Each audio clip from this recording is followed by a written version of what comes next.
आज के हमारे इस वीडियो में हम प्रश्नावली 1.2 के कुछ क्वेश्चन हैं उनके बारे में चर्चा करेंगे। तो जो हमारा पहला क्वेश्चन है वो है कि सिद्ध कीजिए कि √5 एक अपरिमेय संख्या है। तो √5 को एक अपरिमेय संख्या सिद्ध करने के लिए सबसे पहले हम मानते हैं कि ये एक परिमेय संख्या है। अपन इसको मान के चलते हैं कि ये परिमेय है, फिर अपन इसको परिमेय सिद्ध करेंगे। अगर ये परिमेय सिद्ध हो जाती है तो वाकई परिमेय, और परिमेय सिद्ध नहीं होती है तो ये अपरिमेय संख्या हो जाएगी। तो देखिए इसके लिए कंसेप्ट काम करता है। पहले हम इसे परिमेय मानते हैं, ठीक है, और जो परिमेय संख्या होती है उनको अपन सहभाज्य रूप में लिख सकते हैं। अब सहभाज्य संख्याएं क्या होती है वो मैं आपको बताऊंगा। और जो सहभाज्य संख्याएं होती है, जितनी भी सहभाज्य संख्याएं वो सभी परिमेय संख्या होती है। क्या होती है? परिमेय। और जो सहभाज्य नहीं होती है वो सारी संख्या क्या होती है? अपरिमेय। ठीक है। अब सहभाज्य मतलब हमारा जो ये टॉपिक है वो मेन टॉपिक परिमेय और अपरिमेय सिद्ध करना नहीं है, मेन है सहभाज्य सिद्ध करना। मतलब संख्या को सहभाज्य है या नहीं है ये पता चल जाने पर तो हमें पता चल जाता है कि सहभाज्य हुई तो परिमेय है, नहीं हुई तो अपरिमेय है। ठीक है। अब जो सहभाज्य है वो उसका मतलब क्या होता है वो हम देखेंगे। तो देखिए सहभाज्य का मतलब जैसे मैंने लिखा 10/20, तो ये P है और ये वाला Q है, तो ये P/Q के रूप में लिखी हुई कोई संख्या है। अगर मैं इसको 10 से दोनों को काट दूं तो 1/2, तो जो 1/2 निकल कर आया है इसको बोलते हैं सहभाज्य संख्या। सहभाज्य सहभाज्य का मतलब होता है कि परिमेय P/Q के रूप में लिखी हुई ऐसी संख्या जिसका जो ये अंश और ये जो हर है इन दोनों का अगर अपन HCF निकालें तो इन दोनों का HCF 1 आना चाहिए। मतलब इन दोनों में एक ही संख्या का भाग नहीं जाना चाहिए।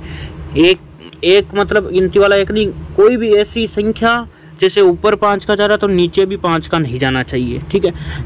एक संख्या का ऊपर नीचे भाग नहीं जाना चाहिए, तब इन दोनों का HCF 1 आ जाएगा। क्योंकि आप सोचो एक ही संख्या का दोनों में भाग जाएगा तो फिर वो HCF हो जाएगा। ठीक है, HCF में आ जाएगा, कॉमन होगा, तो इसका मतलब है इन दोनों का HCF 1 होना चाहिए। दोनों के गुणनखंडों में कुछ भी चीज़ कॉमन नहीं होनी चाहिए।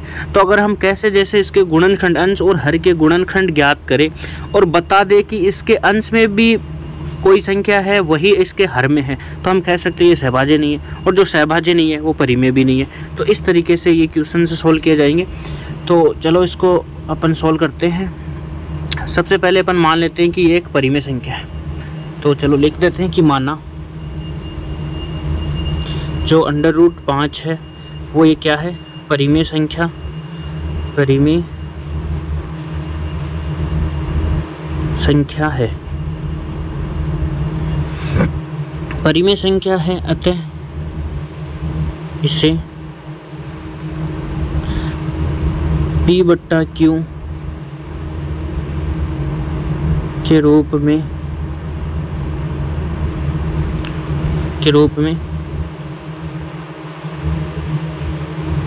लिख सकते हैं। अब देखिए आप या तो P या Q कोई सहभाज्य मान लीजिए या फिर कोई अन्य संख्या है।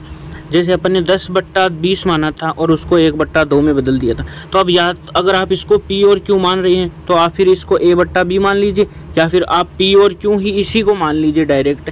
तो दोनों में से आप AB वाला कंसेप्ट भी लगा सकते हैं या फिर डायरेक्ट इसी को भी लिख सकते हैं। तो अपन मान लेते हैं कि P/Q के रूप में लिख सकते हैं, जहाँ इसी को मान लेते हैं कि P और Q ही क्या है? सहभाज्य है। जहाँ P व Q सहभाज्य संख्या है। क्या है? सहभाज्य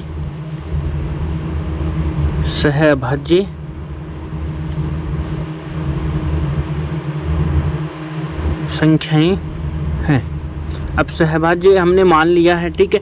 हमने क्या P/Q और फिर A और B वाला कंसेप्ट देखो कई जगह करवाया जाता है, तो आप इसी को मानकर चले, इससे भी अच्छे से सोल्व हो जाएगा। मान लिया कि ये परिमेय संख्या है तो इसे P/Q के रूप में लिख सकते हैं, जहाँ P और Q पूर्णांक भी है और सहभाज्य भी है। अब हम सिद्ध करेंगे कि ये सहभाज्य है या नहीं है। तो देखिए अगर ये परिमेय संख्या है, सहभाज्य भी है, तो अपन क्या इसको P/Q बराबर में लिख सकते हैं √5। ठीक है। अब मैं क्या करता हूँ, यहाँ से P को ऐसा वैसा पड़ा रहने देता हूँ और √5 ऐसा वैसा, और Q को इससे गुणा कर देते हैं। P यहाँ पर भाग में है तो उधर जाके गुणा में हो जाएगा। अब क्या करते हैं, दोनों तरफ वर्ग करेंगे। दोनों तरफ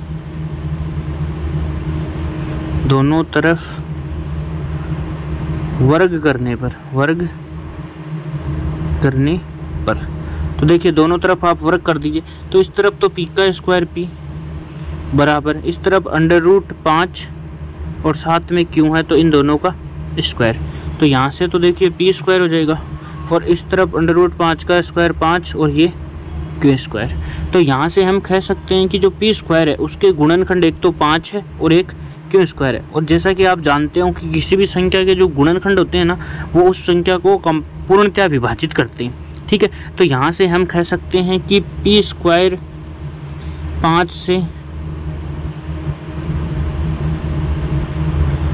पूर्णतः विभाजित होगा, पूर्णतः विभाजित होगा।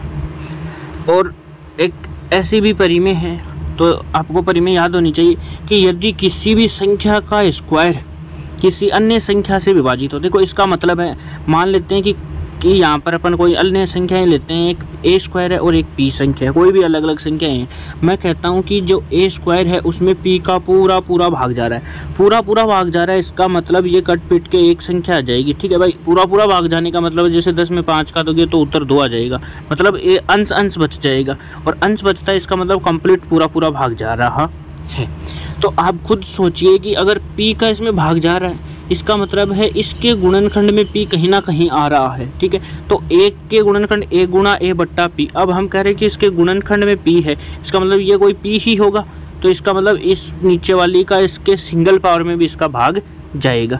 तो मतलब शॉर्ट तरीके से हम कह सकते हैं, या फिर ये एक परिमेय है जिसे आप अच्छे से याद रखें कि यदि पी स्क्वायर 5 से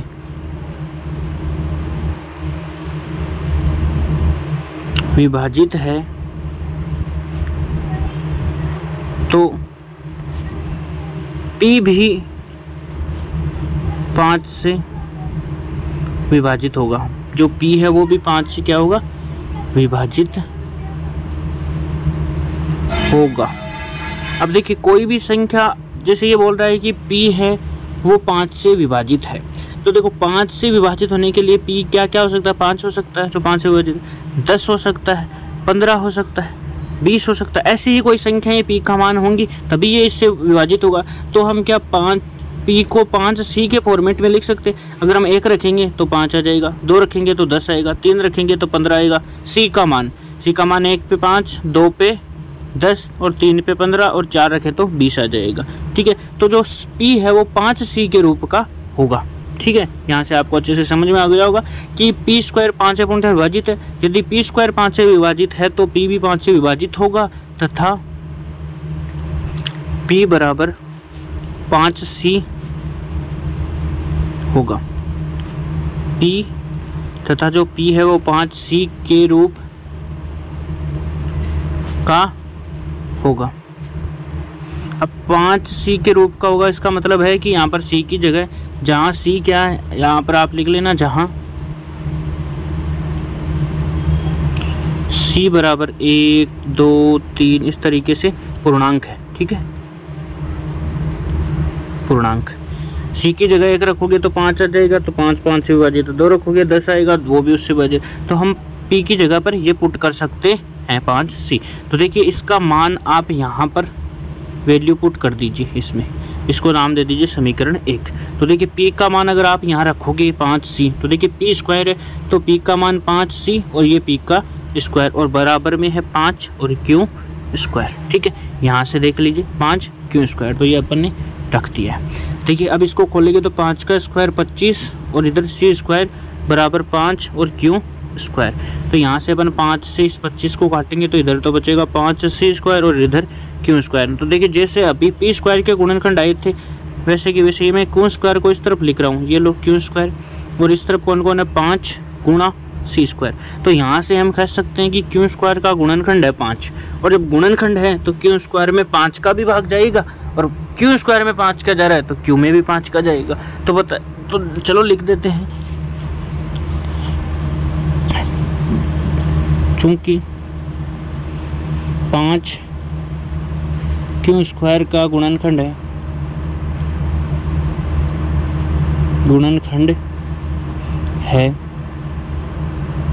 अतः Q स्क्वायर 5 से विभाजित 5 से देखो विभाजित है,